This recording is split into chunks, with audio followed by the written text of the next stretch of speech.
So ayan mga kaborda, good morning. Ngayon mga kaborda, ayan, wala tayo ditong operator sa machine natin na isa. So ayan. So ang ginagawa natin, tayo gagawa ngayon dito. Kasi yung operator natin dito nandoon sa kabila, tapos yung operator natin doon sa kabila mga kaborda, doon sa barong natin may lakad. So linggo kasi ngayon mga kaborda. Ayan, ngayon ang sabi ko sa operator ko, ako muna dito mag-operate tapos doon siya. Ayan, kaya nandoon niya siya kasi yung ginagawa namin, yung ginagawa ngayon dito mga kaborda, yung gagawin ko, ayan, ras na kasi to. So bukas ko kunin nasa 200 pieces pa. So fix lang naman ang ano nito, sa sleeve, kaya cut out ang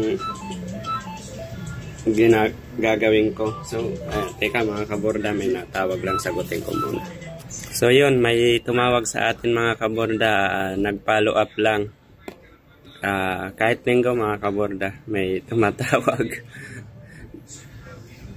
Dapat nga mga kaborda wala kaming pasok, pero pag tulad niya yun, maraming gawa, tuloy ang production natin pag maraming gagawin.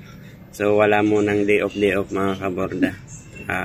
Yung isa kasi na importante, kaya hindi siya pumasok ngayon.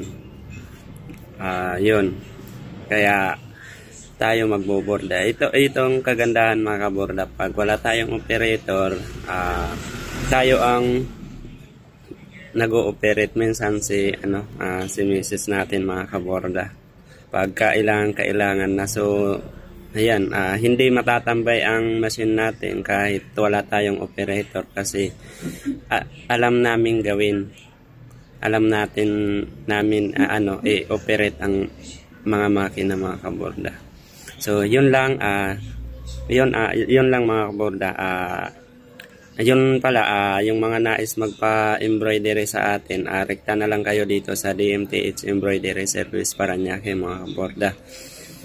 So ayan, pag-usapan na lang natin yung mga ipapagawa nyo sa amin. So yun, madali lang naman yan. So yun lang mga kaborda, at gagawan ako. Bye.